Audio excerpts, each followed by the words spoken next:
Church of Our Granddaughters. And this is the last of our Zoom events for our 10th anniversary year. And we're so pleased to end it with this event with Dr. Carrie Frederick Frost. And we sincerely would like to invite you to be with us in Boston in November at our anniversary symposium, which is titled Deaconess for the Orthodox Church Today. We do have complete details on our website at orthodoxdeaconess.org, and I will mention that again a little bit later. I would like to start the evening with our prayer to Saint Phoebe. If you would join me. In the name of the Father, and of the Son, and of the Holy Spirit. Most holy Phoebe, who was found to be worthy of the diaconate, who was Paul's helper and carried his words to the people of Rome, who is called the lamp of Centrea, we now humbly ask that you intercede for us and pray to Christ our God for us, as we discern his will for revival of the ordained female diaconate, for the upbuilding of the entire church today. Pray that we will be blessed and fruitful in our works this day and always, to God's glory. Amen. So I would like to mention a couple other things. I did just mention a few minutes ago about our symposium. That's going to be held November 10th through the 12th in Boston at Holy Cross Hellenic College. We're very excited about that. You can see on our screen here, if you go to orthodoxdeaconess.org, you will see that there's two orange little bars there, and you can see that with the arrow. If you click on the register for the in-person symposium, and Teva has highlighted what that address is, but you'll see all the information about the symposium. There's a speaker flyer that you can download, a general brochure, and you can get all of the information in addition to registering. And we think that that will be a very fruitful and positive evening. You can see right there, you can register. You will see the agenda. You'll see the speakers, the topics. It should be very exciting and very fruitful. Like I said, we've got His Eminence Metropolitan Nathaniel, who will be there with the opening prayer and welcome, Archdeacon John Chrysavis, and we've got some very notable speakers, both those that are on our board, advisory board, and guests. So please join us. I think that that will be well worth your time.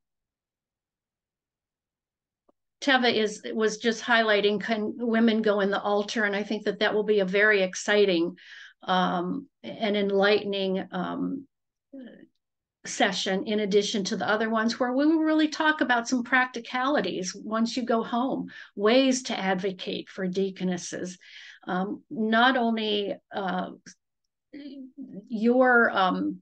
ideas, but garnering from your ideas as well. So again, we invite you, and we would love to see you. I would also like to encourage you to be a supporter. You can see on our website where it says supporters, and we have many faithful around the world who support the idea of revival of the female diaconate. And you see there that it says in the little orange button, join our growing list of supporters. What that means is you are simply adding your name to our list. If you choose to be anonymous, you can stay anonymous, but this shows others that there are people truly supportive of this idea. And you can see as Teva is scrolling, all those people who have already added their name to the list, and we would invite you to do the same. So feel free to go to that link under supporters, we encourage you to join us there and show your support.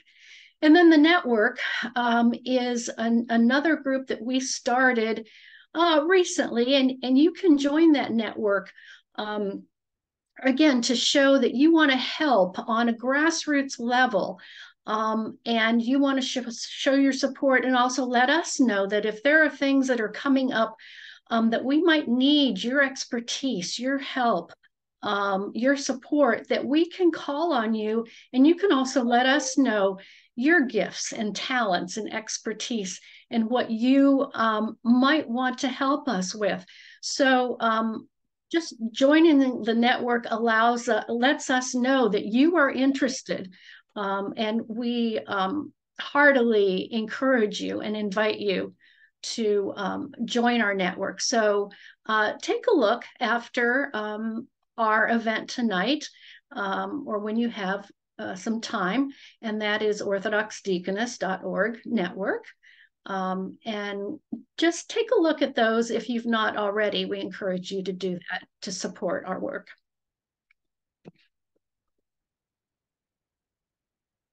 So what I'd like to do is now introduce Dr. Elizabeth Prodromou, who will be moderating tonight's event. And Dr. Elizabeth is an advisory board member. She is one of our most recent additions to the advisory board, and we are just so pleased to have her on our advisory board, working with and for us. Dr. Elizabeth is a visiting scholar in the International Studies program at Boston College. She is a member of the delegation of the Ecumenical Patriarchate at the Holy and Great Council of Crete. And she was most recently appointed vice chair of the new Archons Engagement Committee, Women in Orthodoxy. I would like to now welcome Dr. Elizabeth Prodromou. Thank you, Anne-Marie. Thank you, Dr. Masera, and welcome to everyone this evening. It's really a pleasure and an honor to be invited to open and moderate the discussion for this evening's speaker, who, as you all know, is Dr. Carrie Frederick Frost. Dr. Frost is a theologian. She is currently an adjunct professor teaching at both Western Washington University and Hellenic College Holy Cross, Greek Orthodox School of Theology. Dr. Frost has also taught at St. Sophia Ukrainian Orthodox Seminary. She is the mother of 5. She's the grandmother of 1, and she currently chairs the board, sits as chair of the board of St. Phoebe's Center for the Deaconess. Dr. Frost is trained as a theologian. She completed her doctorate in theology, ethics, and culture from the University of Virginia. And her scholarship focuses on motherhood, family, and theological anthropology. Now, these are issues that are at the center of her first book, which I hope you've all read. And if you haven't, I urge you to obtain a copy, Maternal Body, A Theology of Incarnation from the Christian East.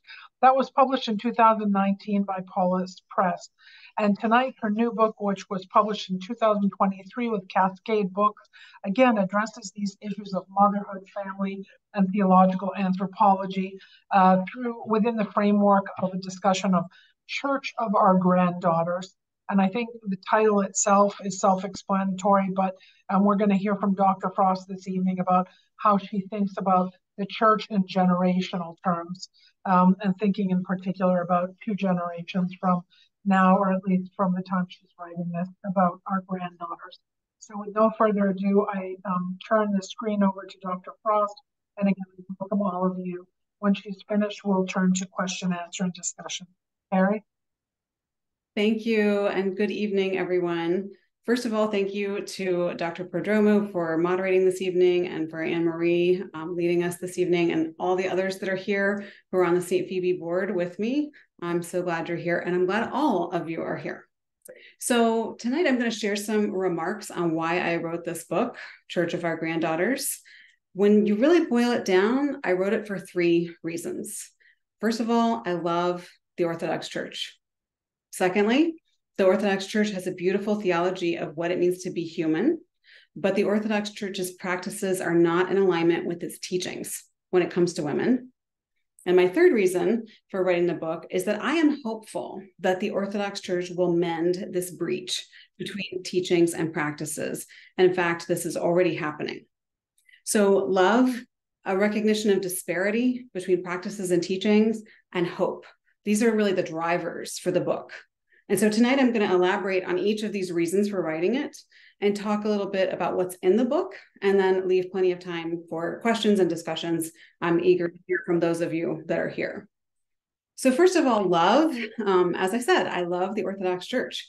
I grew up in the Orthodox Church. My father's family immigrated from Belarus. 2 generations of my mother's family converted to the church. And some of my earliest memories are of the liturgy, which was formative for me and who I am. So the Orthodox Church is my spiritual home. There's so much in the church that sustains me, and I do believe that we have the deepest understanding of the truth available to us. So it's this love that led me to be a theologian. And because of this love, when I see something missing or wrong in the church, I want to help fix it. That's what we do with things we care about. When something is missing, we work to fill it. So that brings me to my next reason for writing this book. The Orthodox Church's practices are not always in alignment with its teachings when it comes to women. As a scholar and a theologian, and also through my personal lived experience as an Orthodox Christian woman, I've encountered over and over again the fact that the Orthodox Church fails to honor and meet the needs of its women every day because its practices are not in alignment with its teachings. Orthodox Christian theology in its fullness affirms the humanity and dignity of women, but its practices and structures often fall short. So this book is divided into 6 chapters, each of which deals with what I perceive to be these major shortcomings around women in the church. The first chapter, called Woman and Man, covers various theological attempts to understand and describe what it means to be sex differentiated as male and female, including my own model based on the incarnation. Now, this is the most theologically technical chapter of the book. I did my best to make it accessible to anyone who wants to read it, but I have heard from a few readers that they've skipped this chapter and gotten a lot out of the other ones, so that would be an option. So chapters 2 through 4 are menstruation, churching, and miscarriage. And these 3 chapters deal with theologically poor and unchristian prayers and practices relating to purity concerns around women's bodies, such as the indefensible claim that women are not pure during menstruation and thus cannot receive communion. The 5th and 6th chapters are leadership and ordination. In those, I focus on women's ministries, including their roles in church governance and leadership, and questions regarding women's ordination, largely to the diaconate. Final thoughts about the future of women in the Orthodox Church appear in the conclusion. So each of these chapters is constructed in the same pattern. After some introductory remarks, I briefly illustrate the history of the theme in the Orthodox Church's past in one section, and then kind of the present realities about that theme in another section. And then the final section of each chapter speaks to the Church of Our Granddaughters, as I constructively share my hopes for the alignment of the Orthodox Church's practices with its teachings in 2 generations' time. And I'll talk more about hope and also that time scale in just a few minutes. So let me say that this book includes my hopes and visions for the future of women in the church, but this book is not meant to be a final word. Others who wish to see change around women in the church may see things differently than I do, and I welcome their vision and their ideas, and I hope that this book will be a springboard for conversation. So readers of the book will see that many, if not all, of the ways that the Orthodox Church fails to live up to its own teachings are about the subjugation of women relating to their bodies, about the mistaken, theologically insupportable, and pastorally harmful idea that women are or can be at times spiritually and physically impure or unclean because of the physical processes of menstruation or childbirth. These ideas distance women from their common humanity with men, and they perpetuate views of women as inferior, which are, in fact, these views are exterior to the church. These views, though, have been institutionalized in the Orthodox Church's practices, even though they are in contradiction to the Orthodox Church's teachings. Now, I want to zoom way out for a moment here. and say nothing that might be labeled as a woman issue in the Orthodox Church is just about women. These so-called women's issues are, in fact, cosmic issues. They are far-reaching. They have pastoral and theological consequences for all of us, women, men, people of all ages. The Orthodox Church does not have a woman problem. It has a systemic and universal problem. So you may tell that I acknowledge in this book that the Orthodox Church can and does get things wrong. The Orthodox Church is imperfect. The Orthodox Church has specifically failed to respect and care for women in accordance with its own teachings. One of the few negative reactions I receive to my work is from readers who are unwilling to see that the Orthodox Church is imperfect in its earthly expression. This reaction alarms me. I do not expect all readers to resonate with my thinking or agree with my proposals for how the Orthodox Church ought to align teachings and practices regarding women, but denying or ignoring the fallibility and imperfection of the Church is something else altogether. When the faithful mistakenly perceive the earthly church as perfect and unchanging, they make it into a golden calf. And a blind eye is then turned to human weakness and sinfulness that includes not just matters relating to women, but other matters as well, such as sexual abuse and misuse and abuse of authority. The church which we actualize is necessarily imperfect because we are imperfect and still subject to sin as we journey through this life to the kingdom of heaven. From its divine origin, the church is perfect, and we work towards that perfection in its earthly manifestation, but we do not yet fully experience it. To acknowledge that we are on this side of perfection allows us to move closer to it. So the reasoning in this book is based on the standards of the Orthodox Church, not the standards of contemporary society. There is no argument here for conformity with or capitulation to societal trends. And those who wish to dig their heels in and not change the Orthodox Church because of the massive change happening around us in the larger society, they are actually advocating for a particular form of capitulation to societal trends. They are saying, let's not change the church because the world is changing too fast. But instead, the metric for the Orthodox Church ought to be, what should we change and what should stay the same to best live out the fullness and truth of our faith? That is the metric I am concerned with in this book. So the third reason I wrote the book is because I am hopeful. There's always good news for Orthodox Christians. We live after the incarnation of Jesus Christ. This changes everything. It changes the way we should approach the Orthodox Church's shortcomings concerning women. Our ministry is not to complacently accept the brokenness of our reality and to continue to impose pre-existing oppressive conditions, but instead our ministry is to work as well as we can this side of the kingdom to perfect and transfigure the world, including the church itself. We must evaluate when and where the church has failed to live up to its own principles and swiftly work to remedy those situations so that women are valued as much as men throughout their lifetimes from womb to grave.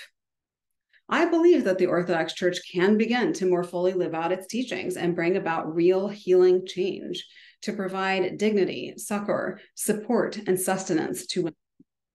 I hope that the church will be far down this path by the time of our granddaughters.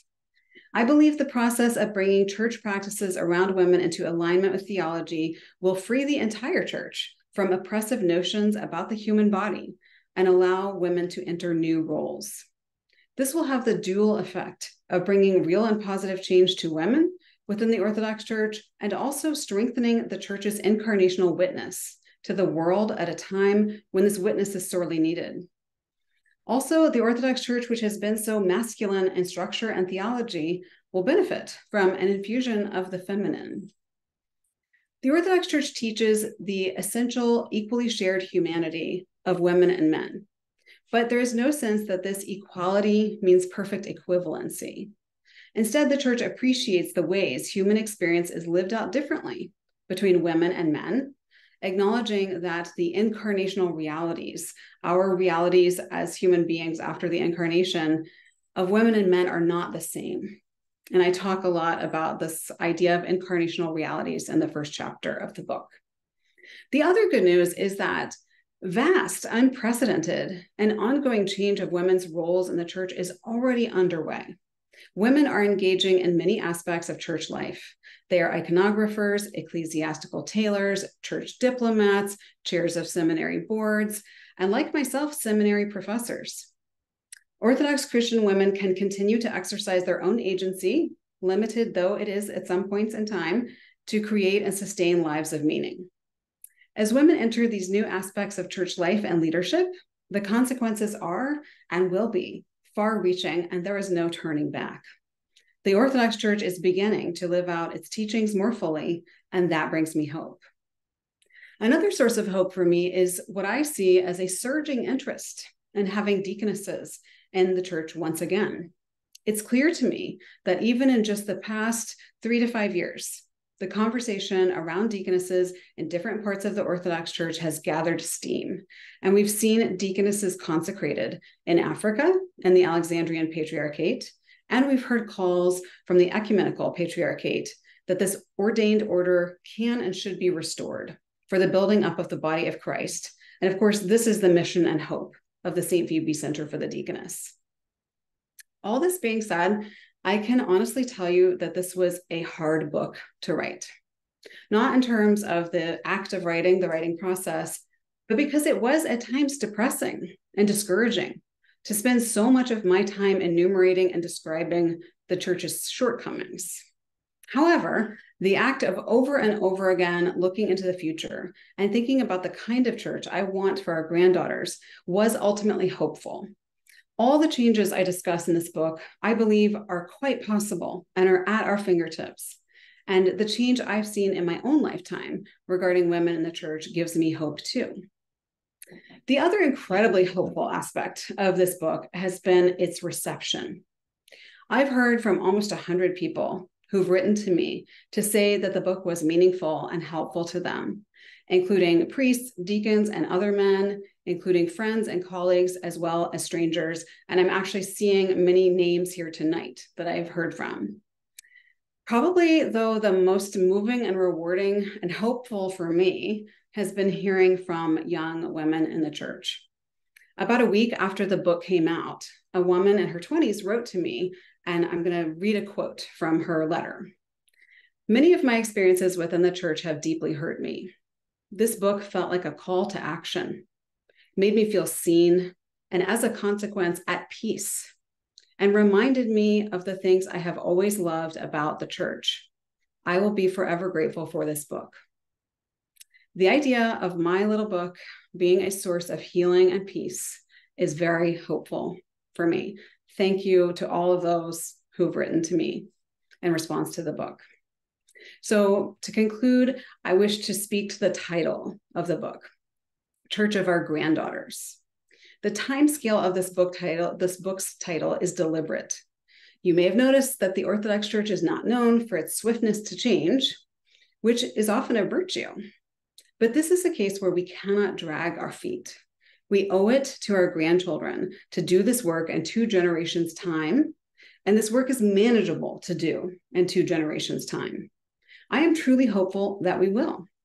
And by looking to the Church of Our Granddaughters, I convey this book's central concern with women's roles and realities in the Orthodox Church, but this book is just as much for our grandsons. Thank you. Thank you, Carrie. Thank you, Dr. Frost. I'm going to open in a moment the screen to Q&A, but before I do that, I want to say a little bit about process issues. When you have a question, please raise your electronic hand on screen, and then Dr. Regal will call on you. I will call on you, and then Dr. Regal will open the mouth and will unmute you. We do ask that you put on your camera when you ask your question, and also remember that a question ends with a question mark. I'm also going to begin by reading the respectful discussion statement, which is the Foundation for Discussion with the St. Phoebe Center. I think it's worth listening to. The St. Phoebe Center seeks to promote respectful and reasonable discussion about once again ordaining women to the diaconate in the Orthodox Church. And the book under discussion tonight, Dr. Frost's book, Church of Our Granddaughters. We expect that all of us here on the screen tonight, both panelists and attendees, will treat each other with the highest regard, acknowledging that we are indeed all children of God, and that we will engage with the topic at hand and refrain from personal criticism.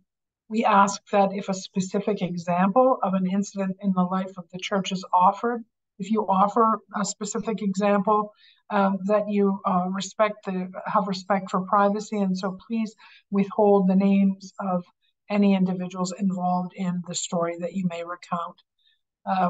And any participants who engage in ad hominem personal attacks or otherwise denigrate the conversation will not be welcome at events tonight or in the future. And we do want an open, respectful space for conversation and dialogue. And I know that goes without saying, but I think it's always important for us to reference the discussion, the respectful discussion statement.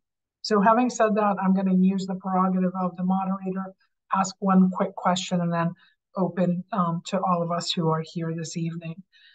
Carrie, I'd like to go back to something early on in the book and ask you to elaborate a little bit on something that you've written here. You tell us that many, if not all, of the women problems, or I think as you beautifully articulated, not women problems, but human problems and cosmic issues that are part of the church, many, if not all of those, are about the subjugation of women relating to their bodies. And I want to ask you a little bit about the use of the term body, ecclesial body versus the female body, and then also ask you to elaborate where you say, the incarnation, however, casts the Christian understanding of impurity into categories of sin and matters of the will, not bodily circumstance. So you're telling us that the incarnation allows us to go beyond that mistaken focus on the female body and instead to think about the ecclesial body. I wonder if you could say a little bit more about that. And also if you could perhaps, ponder on whether or not things like leadership and ordination are really issues related to the female body and the subjugation of the female body, and really are about issues related to control over interpretation of the teachings of the church, because it's the control over how those things are interpreted, it's decisions that are made about learning and education and teaching that helps to account for that gap that you point out between what the faith teaches and how we live it experientially as church. Thank you. That's about 3 or 4 questions. I don't think it's just one, but I'll do my best here. So body, and then okay. and then teaching and control over teaching. Thank you. So the ecclesial body, asking me to comment on the ecclesial body and women's bodies, that's a really interesting way to put things. Because St. Paul tells us that when the member of the body suffers, all members suffer, as well as when a member of the body rejoices, we all rejoice. And, to me, this is what is lacking, is we are all suffering because of what's happening in the Orthodox Church and this misalignment between teachings and practices, and this understanding that women's bodies are second-class citizens. Women are second-class citizens because of their bodies. So this is something we need to heal, and St. Paul tells us this is possible. We are able to do this. We are able to bring in this kind of healing so that all of the members of the church can rejoice together. So that's one thing. And then to speak to the question about interpretation of our tradition and sort of who is holding the reins in terms of interpretation. I mean, also, this is an interesting issue to me too. Couple remarks. One is, you also have seen this too, Dr. Prodromou, in your lifetime, just the degree to which women are now participating in these conversations and therefore are part of the interpretation of our tradition and its application to our lives today as women or men. So I think that is changing as we sit here, just who is part of that interpretive act. So that, to me, this is more good news. But this issue of interpretation, for me, I'll take it back to something I said earlier is, the metric of interpretation of how we live out our faith should always be what is true and what is good and what is right. It should not be necessarily what we've done in the past. We should be informed by that, but that doesn't dictate us. We aren't prisoners to the past. We, in fact, should be using our God-given reason to, in our historical moment, live out the gospel. And that is our metric, is the good news and the liberating message of Jesus Christ. Thank you very much, Carrie. Thank you. Okay, I see already one hand up. Again, just a reminder, I'll call on people. Please raise your electronic hand, and then Dr. Regal will open your mic, and please have yourself on camera. I see Paul Creo's hand up.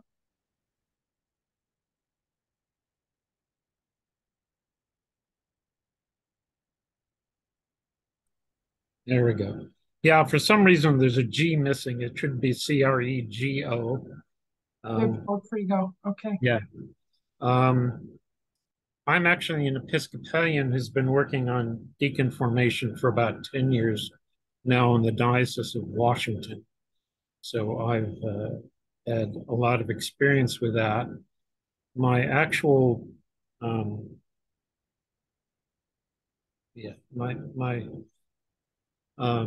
the center of my focus and all that in the Orthodox Church has been the Orthodox Church in the Republic of Georgia for, I suppose, 40 years now. And I'm most interested in seeing the parts of your book that talk about purity and how purity has overridden valid doctrines in the Orthodox Church. I was once on the Voice of America and rather grumpily said that the doctrine of ritual purity is really not a doctrine of the Christian Church. And if you could say a few more words about how you talk about purity and how it's, I guess, infected, if I may use that word, Orthodox practice especially. And I look at a lot of what's going on in the Republic of Georgia in terms of issues of sexuality and the literally violent suppression of LGBTQ plus folks who are dehumanized through their doctrine of purity. Thank you for that question. So this question of purity overriding doctrine, like that's an interesting way to put it. And, as Orthodox Christians, we have dogmatic teachings. We have the councils, we have the creed, we have our Christology, we have our Trinitarian theology. But you're exactly correct in that we do not have doctrinal or dogmatic teachings about this issue of impurity in women's bodies. So long story short, read more in my book, but in the Christian story in terms of impurity is that Jesus Christ told us that impurity is about sin and is about willful action and what we choose to do. Do we move towards God or do we move away from God? Rather than purity being about circumstance, which is of the ancient Israelite understanding of purity and an understanding that's shared in other cultures as well. This idea that when we have certain actions, when we eat certain things, when we experience certain illnesses, when women menstruate, that there is a separation from God and the divine equilibrium is out of place and needs to be put back into place by ritual sacrifice or some other ritual action. So one of the central questions of the early church was, does this apply to us? Is this part of the way we are going to live out our Christian lives? And pretty definitively, the answer was to fall back on Jesus Christ's teachings about impurity, this transcendence, this fulfillment of the law, so that these circumstantial aspects of impurity are no longer valid. So that is the teaching on this. However, over time, we have seen just moments where this issue of impurity has kind of reared its ugly head, and in particular about women's bodies. So this is a really important point here, is if we look back to Leviticus, which is, of course, our rule book for this kind of thing, we hear lots about what we eat and what we touch and where we go. Pretty much everyone in the Christian sphere agreed that that no longer applied, but there was this specialization of women and women's bodies, this exception made for a continuance of impurity and understandings around women's bodies that's kind of historically peaked and ebbed over time. And in terms of, some of the issues I address in this book, like the churching rite, when a woman first comes back to church after giving birth, that language that is in the rite that we have today was a pretty late introduction in the history of our liturgical texts. So this is just an example to say that we have these moments, as I pointed out, where the church does not live up to its own teachings and has allowed essentially patriarchal structures and ideas from the larger culture or from other traditions around us to seep into the church. And so I'm calling for a little bit of house cleaning on this aspect. All right, great. Thank you. I see Esther Juice's hand up. Esther?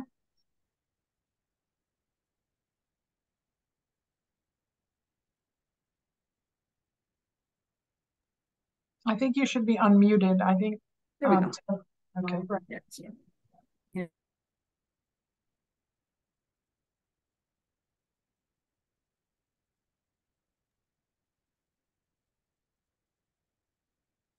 I think you're unmuted. Teva, have you unmuted Esther? Yes, she should be. She keeps muting herself again.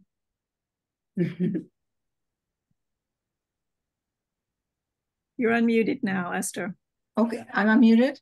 Yeah. Sorry, okay. I'm a dinosaur.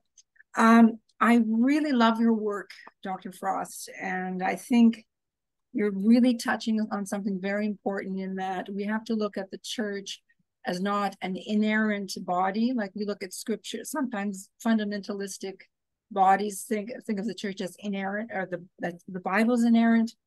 And the church is also not inerrant. We don't look at the church that way. If we think of the church as perfect and without conflict, just look at the ecumenical councils caused years of conflict before they were resolved with conciliarity and stuff. So we really need to have a theological. I haven't read your book yet, unfortunately, but we really need to have a theological basis for discerning the truth, because we can't, like you're saying, we can't rely on what has been in the past, because that's not always perfect. And my guess is in your incarnational studies that the Son of God took on fallen humanity, correct? And that it's a redeeming process. It's the sting is in the ing. It's not redeemed and we've made a grade, but it's a continually, just like a personal struggle. It's the struggle as the body of Christ. So with those things in mind, also, if we neglect issues that affect women and affect us all, but specifically injustices against women, it's kind of like a crypto-monophysitism where we're not really getting our hands dirty, but that we're engaging in the human aspect of our lives, not just the spiritual, because that's a completely dualistic thing. So just some thoughts, random thoughts, and I think I really want to pursue your work and investigate more. So I thank you for that. Thank you very much. I appreciate what you had to say. And, one of the last things you said there was, resolving the kind of dualism that has seeped into our tradition. I'm using my words, not necessarily yours. And this book is very much about that. The word Gnostic gets thrown around and used as sort of anti-body, maybe historically has a deeper meaning than that. But to take it on those terms, this book is an anti-Gnostic book. This book is about the radical transfiguration of the human state that was the incarnation and the consequences that are still playing out from that, and just how central the body is. Thank you. Okay, I encourage people to put up their electronic hands, but in the meantime, I do see a question in the chat about shortcomings that you've mentioned, Carrie, that they've long existed, but you ended your presentation really on a note of hope, and I would say kind of constructive or realistic optimism. So the query is, what has changed to shine a bright light on these long-standing shortcomings? Great. That's a great question. And in the book, for people who are interested, I have a number of examples of things and how they've changed over time. So that's something I lay out, but I'm just going to give you one. Okay. So in particular, I mentioned a few minutes ago, the churching rite and the language that was introduced into these ancient prayers that says that the woman who is newly given birth is made impure physically and spiritually by giving birth. So that particular language, indefensible, theologically incorrect, unchristian, really, when it comes down to it. I know that sounds dramatic and harsh, but it's true. And we are seeing change around that rite today.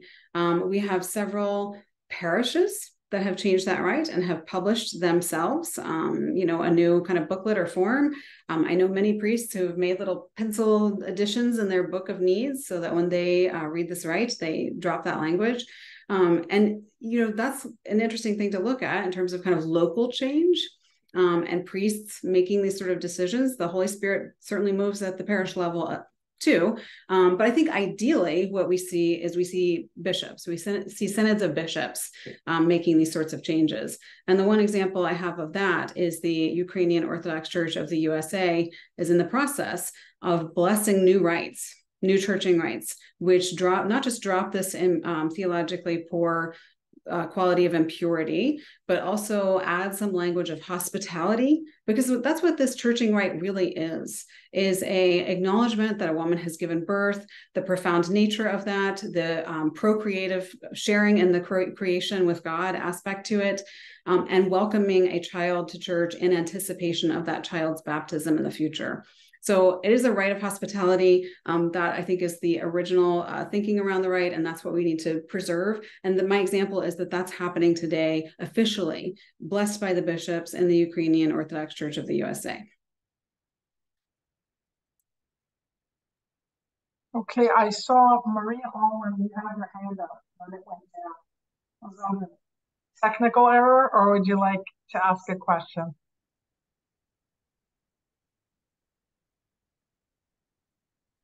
Teva, I think you have to unmute Maria. I can't see her hand up. She needs to raise her hand so she'll come into my window.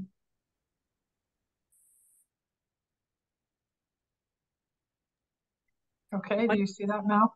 No, why don't you go ahead and ask the other questions that have come to you and I'll find her, okay? Okay, well, let's see. Oh, I think there's another. I'm sorry, I'm trying to follow the hands. Okay, Susan Small, you don't have your hand. Teva, do you see Susan? I do see Susan. Okay, if you could unmute her and then look for Maria. Okay, do you hear me? Yes. Yep, good. Thank you. Let's continue from what you just laid down about the Ukrainian bishops. What's your thought about the ripple-on effect to other gatherings of bishops, or what?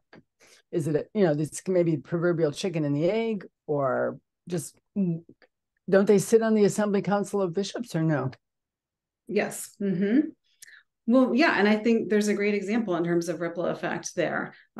So this may be 10 years ago, I'm not sure exactly. The OCA blessed new prayers for miscarriage. Again, this is another aspect to my book. It's another chapter in the book, is the prayers around miscarriage are problematic. It really doesn't do it justice, because women who have miscarried are understood to be the same as women who have deliberately ended a pregnancy. These two things are conflated in our prayers. And the OCA recognized the problems with it, the profound problems with these prayers, and released some new prayers around miscarriage, and also some services for burials of infants and memorial services. So they did this, I'm thinking 10 years ago, and I know of other jurisdictions. I don't think they've officially adopted these, but I know priests from, pretty much every other jurisdiction in the United States that we can think of that use these. prayers that were blessed by the OCA. So I think that's a great example of this, right? Is a synod making a decision to bring in some new language, and then others seeing this and seeing the benefit and the good and adopting it themselves.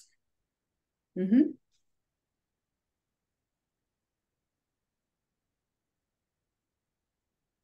More questions? I'm looking for hands.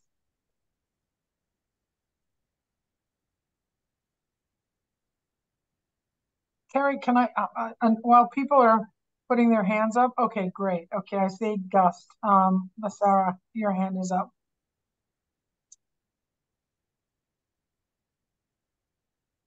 Teva, do you see Gus? And can I you don't see unmute him? Gus's hand. I see Judith Scott.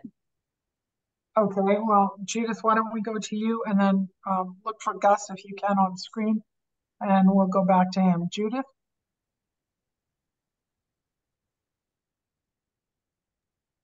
Judith, I think you have to unmute yourself, Judith. She's unmuted. We just can't hear her. Yeah, Judith, we cannot hear you. You might have to unplug your headphones. Yeah, I did. Okay, Can great. you hear me now? We can. Okay. Thank you. I really like the way I love the book, and I love the way you talk about how of framing what's happening to women in practice, not as theology, but as power. So this isn't about, the very loving theology and beauty and truth of the Orthodox Church, but the power of men over women is really what is there. And it leads me to think that your book is amazing in addressing what would be the rational, historical, and sociological issues about the deaconesses, which really stands. So I would like some thoughts about how, when we're actually talking to people about this, actually talking to men about this, we're speaking to an unrational sense of their sense of power, because their sense of power is not based on theology. Their sense of power is based on what they've been able to do. So how do we as women, we could say, yes, there were women apostles. Mary Magdalene was an apostle. Yes, there were women deaconesses. But how do we address that sort of non-rational but very strong sense of privilege and power that so many men have, even if it's not, something they're doing consciously, but just something that's built up over their lifetimes, really, in the lifetime of the church.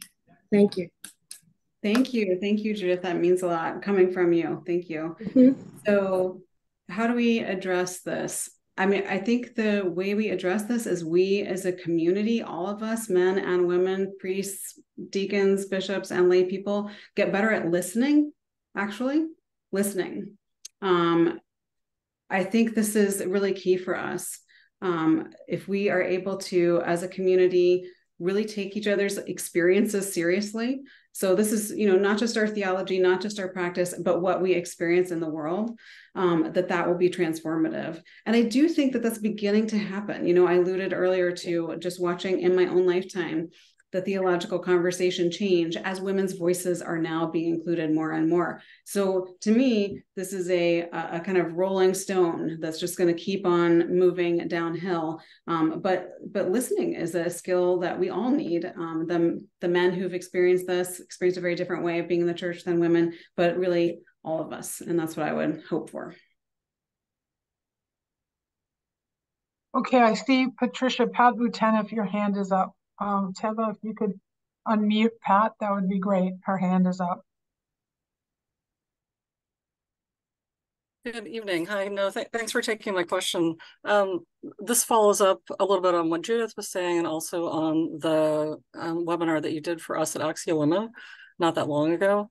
One of the things that came out at in the discussion after that was that so often women are actually the ones who end up enforcing these traditions, and and it's very quiet. Men don't often know, say with menstruation, that this is being enforced. I know that at St. Vladimir's, I asked my husband, he teaches at St. Vladimir's, are you teaching for that women should not be taking communion during menstruation, or whether they shouldn't be? And he said, no, of course we're not teaching that. Nobody does that anymore. And I said, well, actually, it is being enforced. It may not be enforced by the priest. So what is there to do? I mean, they don't think to preach, to say, don't teach this anymore, because they assume it's not happening. But it is happening. And I know that one of the participants in that webinar talked to her mother, who was really, really upset by it. Mm-hmm. Being fined to even the implication that perhaps it actually isn't proper theology. She's been living for the last 50 some odd years. So, I mean, how are there ways to address this, both informally as well as formally? Or what would you recommend? Or have you heard of good ways of doing that? Yeah, thank you very much for that question, which is very much on my mind. And in the book, I talk about a friend of mine who, as I was writing the book, I was telling her about aspects of it, and particularly the problems with the menstruation excommunication. That's what it is an excommunication. And she was kind of shocked. And she said, when she was growing up, she lived in a multi-generational household, and all the women tended to menstruate at the same time, which is something that happens. And they all stayed home from church together. And that was like their one Sunday a month where they really got to be with each other, and they enjoyed each other's company. And she told me stories of cooking and doing hair and, really just enjoying a space, a female space. So she was sort of, put off by the idea of someone coming and saying, like, no, you have to come to church because it's prayer and fasting and that sort of preparation that allows us to receive the Eucharist, not bodily circumstance. But talking it through with her, I think the realization for me was that we do need to teach that this is not doctrine. We do need to teach that actually the standard for receiving the Eucharist is our preparation for the Eucharist, not what's happening in our bodies. But we need also to not vilify anyone.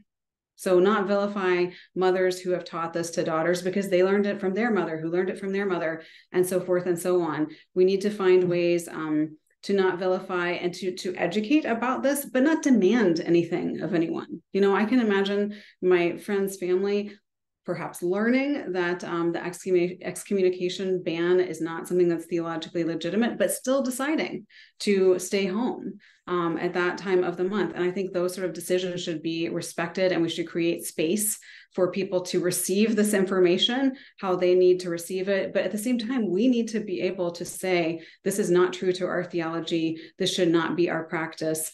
Even if that is upsetting to some people, we still just need to be able to say it because it's true. And again, the metric for me is that the element of what's true and right and good.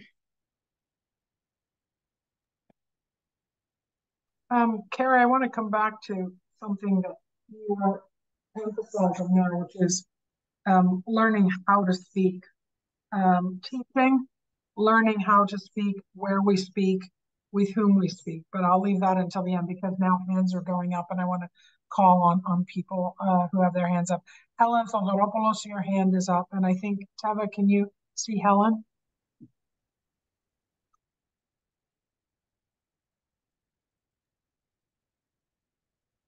Okay.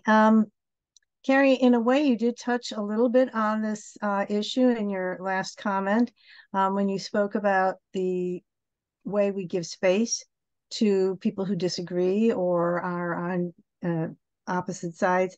But we did study your book in a book club at our church. And one of the concerns that came up, and I tried to address it, but I want to hear you address it, is the division that this just even broaching the topic can cause within a community or within a particular diocese or archdiocese.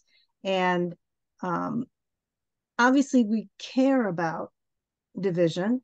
We don't want to encourage that, but we have to navigate it because it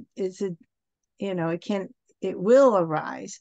So I guess my question to you here is, first of all, how do I, or any of us, respond to people who say, this is such a divisive issue, we have enough problems, let's set it aside, don't talk about this right now, let's try to get through what we're dealing with right now, because we do have big problems. So how do we answer that? And then the other thing is, how can we navigate the divisiveness that this will generate? Thank you. Thanks, Helen, for that. Thank you very much. So I would say a few things in response to that. I mean, first of all, I would say I think the fear of division and this perceived threat of division, should we change our practices around women and perhaps even especially ordain women as deaconesses once again, is overstated. I really sincerely think this. I think there are some people in the church who are antagonistic to these things, and they play the fear card in their language around division. However, I do also think there are, good and reasonable people who might be concerned about this, especially considering what a divisive decade or so it has been for the Orthodox Church around the world. But I would come back to a few things there. I would come back to, first of all, that fear of division should not be our metric for doing anything. We as Christians have to be able to live out the radical message of the incarnation. And we need to be able to do that with concern, like you said, with concern and care. We don't want to purposefully scandalize or alienate, but it can't be how we make decisions. It's not a healthy way for the church to think about itself and move into the future. So that's one thing. And then the other thing is that, I truly believe that these changes around women in the church will be healing, actually, and will bring a new level of integrity and wholeness to the entire community. So even if there are bumps along the way and some people who come and leave, I do think ultimately this is a healing move, not just for women in the church, but for the entire community. And I think that will be what is played out over short, mid, and long-term future. Thank you, Carrie. Thank you very much. I see Father Peter Bactus, your hand is raised. Teva, are you able to unmute Father Peter?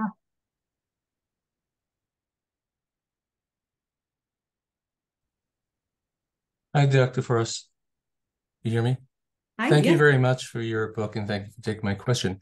I heard the dynamics that Judith talked about power, and my concern has to do with your term, I will use womb to tomb, and with the issue of pro-life in particular.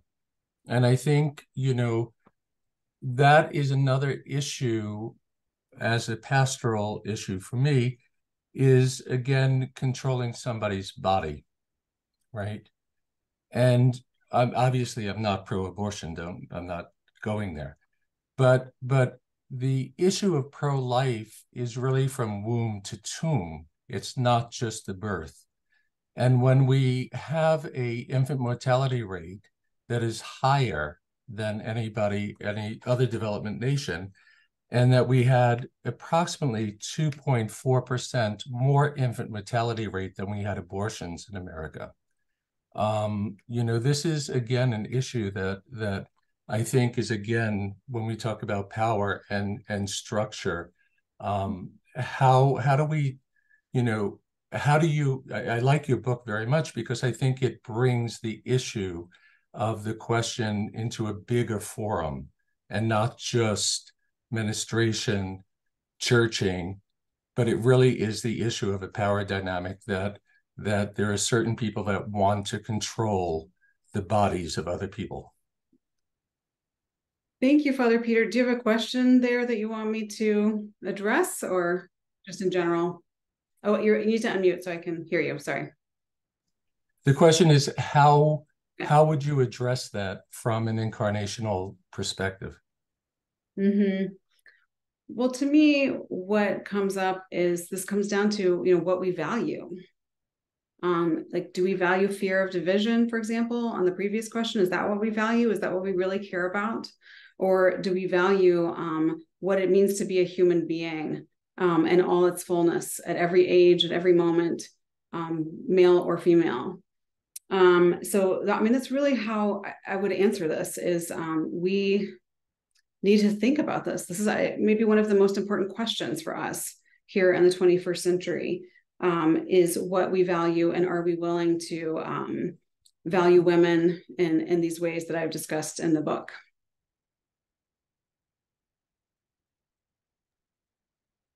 Okay, I see Susan Smalling's hand up again. Teva, would you be able to unmute Susan? Thank you. This is I have some ideas that were spurred when Dr. Scott brought up and Dr. Frost elaborated about what we need to strive for is what does true Orthodox speak in this space and on these topics. And three things occur to me when we talk about the disparities and the way women are treated, that we think about it as uneven treatment as opposed to unequal treatment, because that starts to touch red flags and opens us up to being accused of using, feminist words and the rest of it. So I try to think about it as this uneven treatment that has no basis and to get around. Secondly, I take things from experience and I think about, what about the dads of daughters, the dads who have daughters and sons?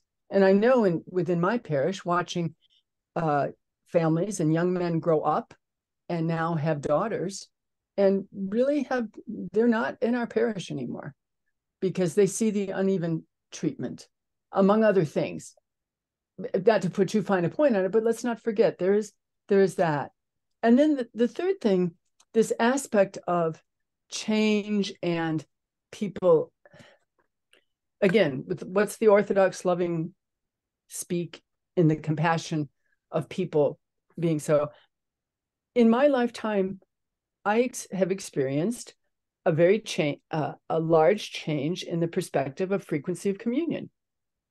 And if that doesn't go right to our doctrines and what is our lifeblood, as Father Alexander Schmemann pointed out, we're doxological and Eucharistic creatures. Somehow I was able to move, and still I'm in the church, from having been used to, as a child in formative years, going once a year, to a practice now, which is more. So there are upheavals that, yes, a lot of people, there are people who said, they'll say, oh my gosh, people are leaving.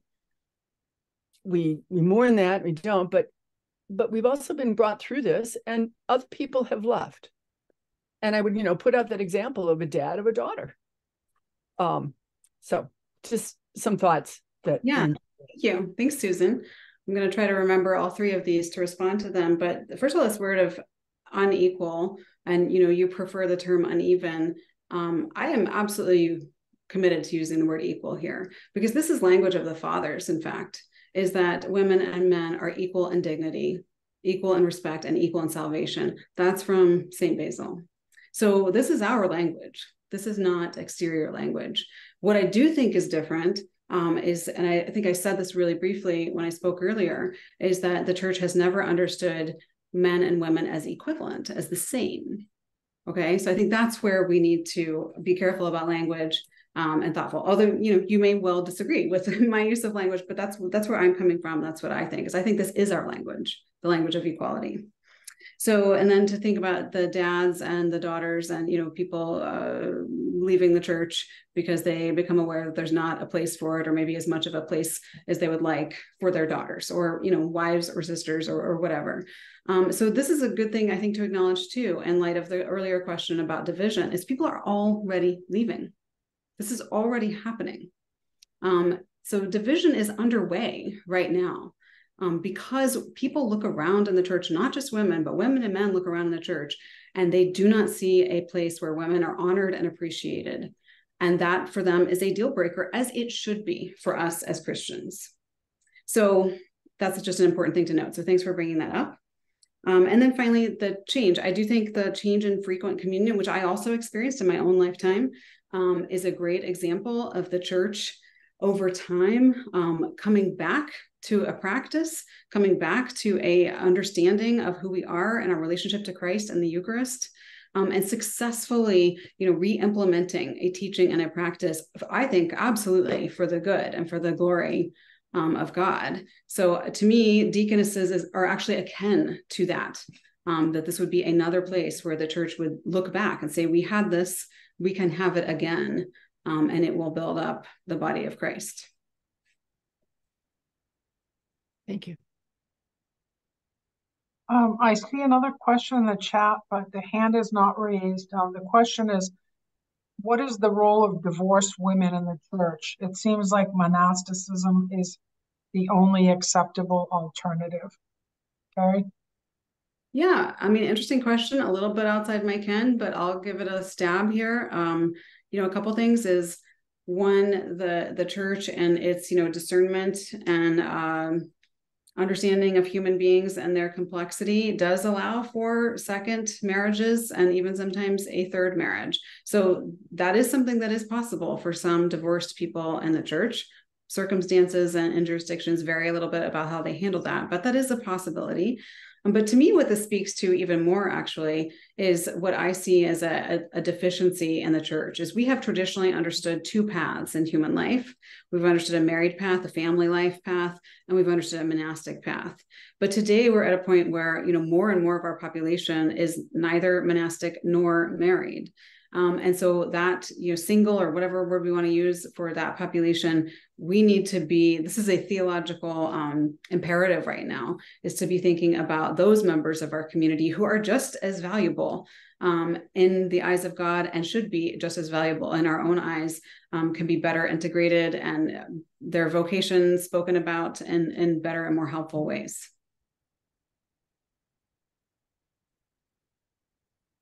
Thank you, Carrie. Carrie, I want to jump in with a question that grows out of so many of the others and your responses. If I hear you correctly, are you telling us and charging us to act not out of fear, but in freedom? And we were created through love in freedom. That's the first thing. And the second thing is, I wondered if you could talk a little bit to us about how it is that both women and men have internalized the messages that are based on incorrect theology, or more importantly, that grow out of looking away from our foundational theological belief that we were all men and women created in the image of God. Could you tell us a little bit about how we internalize and therefore perpetuate those beliefs, and how we learn to move away from that? You've said a lot to us about, we need to learn our theology. And I wonder if you could say a little bit about concretely, what are the key spaces where we can learn our theology, where we can become religiously literate so that we can have the kinds of conversations that don't come from either fear, or we have conversations that don't silence one another. So we may be fearful, and instead we learn to have conversations that always go back to this belief that we are all created in the image of God. Thank you. Yeah, thanks for those. So first of all, this idea of fear and not acting out of fear, but instead acting in freedom. I completely agree with that language. And to me, this is another moment where we have to ask ourselves what sort of metric we use to live out our lives as Orthodox Christians. Earlier, I said division is not an acceptable metric to determine what we do as a community, and neither is fear. This is a direct admonition from Jesus Christ himself, is that we do not live and make decisions in fear, but instead in freedom. And so thank you for using that language. I think it's important. So in terms of how women and men have internalized messages about this sort of incorrect theology, and how do we have these conversations in a theologically literate way? That is a great question. I would love to hear you answer it at some other point in time. For me, we're at a very interesting moment as a church, because I do think the lay people are more theologically literate in many parts of the church today than they have ever been, actually, in terms of, information available to us, theological books, all the different publishing companies that are out there producing things. So there is this interesting opportunity for the entire body of Christ to have a kind of baseline level of theology and be able to move together into the future with kind of this shared understanding, rather than our theological training being just for an elite, or a male elite largely. So I think that's very interesting. I think we're at a great moment for that to begin to change. This is certainly one of the hopes of my book, is that I don't mean it to be the last word on any of these things. It's not comprehensive on any of the issues that it raises, but that it would be a starting point to be able to have these conversations. It would be a starting point to learn about the history of some of these different practices, like the menstruation excommunication, like deaconesses in the past. Learn what changed over time, learn what's happening today in our churches in terms of these different issues, and then look hopefully to the future and make changes. Can I press you a little bit more on how you would tell us to act? How would you encourage us to act? You're saying that we're at this really important kind of conjunctural moment where we all have access to enormous resources. And we may indeed be more theologically literate or religiously literate than we've been in the past. If that's the case, then what are the ways that we can act on that knowledge? And what are the spaces? Is it in our families? Is it in our parish councils? Is it in meetings with our priests and hierarchs in different contexts where we should be speaking what we're learning? And do you see any kind of indication that there is a willingness to speak more freely rather than to restrain ourselves and oneself for fear of being targeted as a disruptor? So clearly, each of us are in different places in our lives and have different skills and backgrounds. So we may answer this question differently, right? Like what I do as a seminary professor might be different from what Susan does. So I want to just acknowledge that. So we're going to have different skills and backgrounds and toolkits and so forth. But I do think those of us who are concerned about women in the church and want to see some sort of change, this is something we need to actively bring up in our parishes. So we need to bring up to our priests. I do think we've acknowledged a few times that there are situations where men don't realize what's happening or don't realize what the women in their parish think. And so we need to bring those concerns to them. And I also think basically every single, battlefield is what came to mind, but that's a little bit more combative than I would like. But like every single venue in which we might raise these questions, we should be raising these questions. So that's the parish, that's the family life. That's when we see our bishop when he comes for our parish's feast today. That is writing to our, jurisdictional leaders. I just think in every possible place. And again, that's going to be different for different people, right? I'm going to be comfortable talking to my bishop. Other people are going to talk to their parish priest or their spouse. So I just think everywhere, is the answer to this question. Yeah. Thank you. Thank you. I have a question here in the chat that I'll read, and then I think we might have time for one more hand up. The question comes from Sarah Stovey, and I hope I'm pronouncing your name correctly.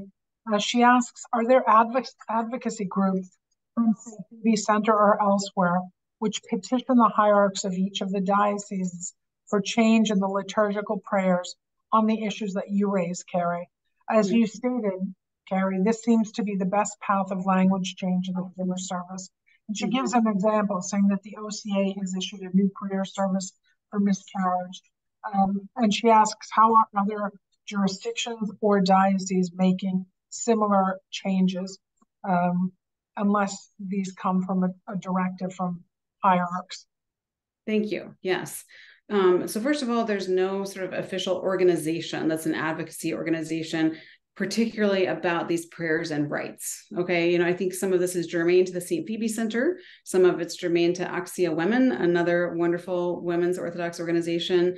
Pat Butinoff, maybe other people are here from Axia Women.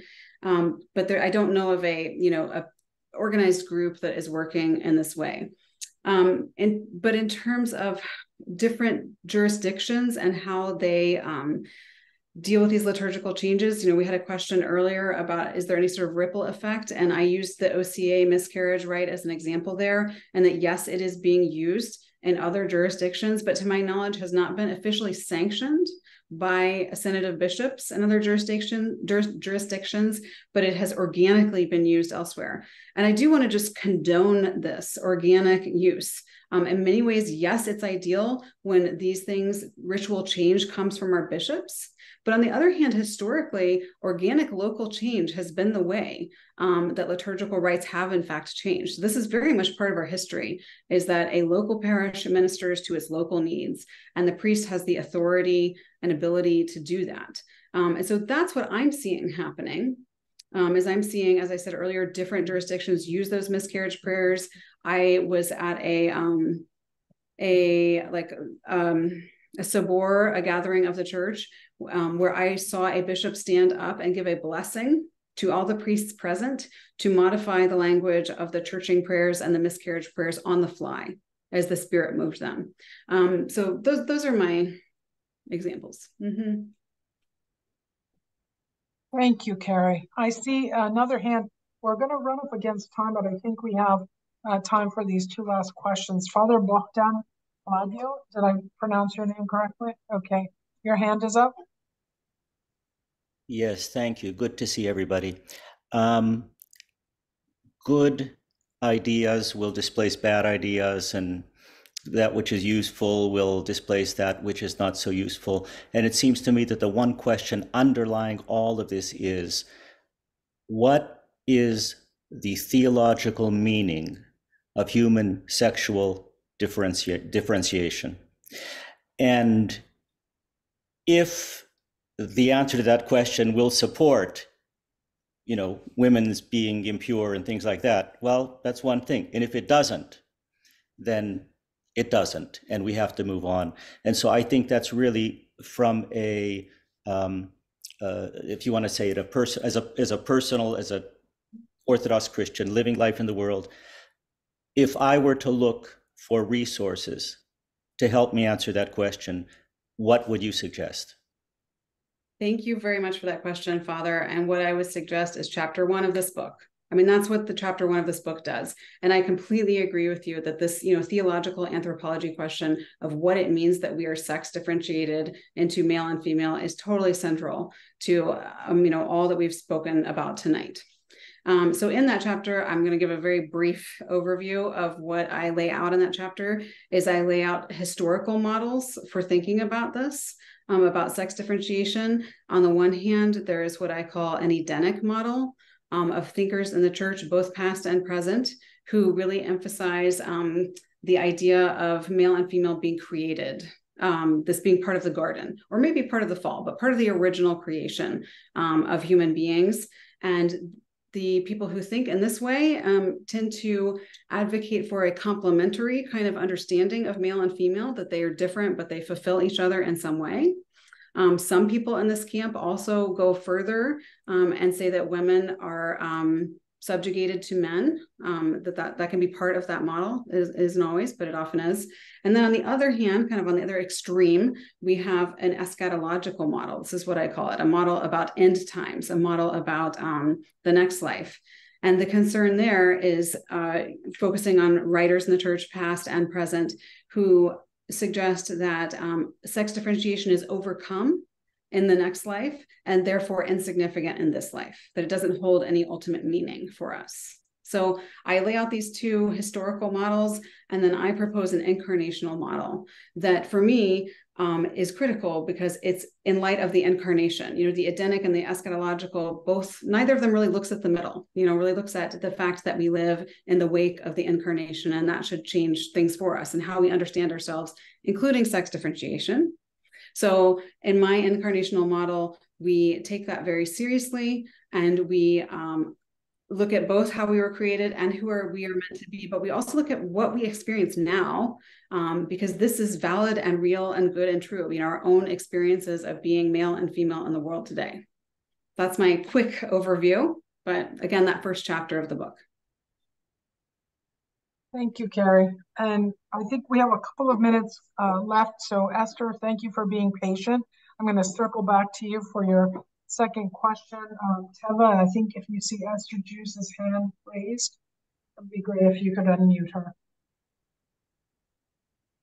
Okay, very quickly. I think that our liturgical and sacramental attitudes towards women reflects the general global attitude towards women, which is found in our biblical studies, our language, our liturgical language, like inclusive language, and our practices. Like it's women that are doing the cooking and men that are on the parish councils, not all the time, but there's still that disparity. And so could you comment on that? Comment on the fact that there still is this kind of it's the whole picture, not just our sacramental attitudes, our attitudes toward the sacraments. Right. Sure. Well, so, you know, I'm going to, again, try to give a really simple, quick take on this, but read the book to find more, is, you know, my understanding of this is that the church has adopted patriarchal structures and practices and ideas that are not authentically Christian, that the authentic Christian message is the message of liberation and freedom. And so to me, this is, you know, just to, again, be very simple about it, is that we as a church body have incorrectly and unfortunately and to our own peril taken on patriarchal structures around us and let those seep into the church.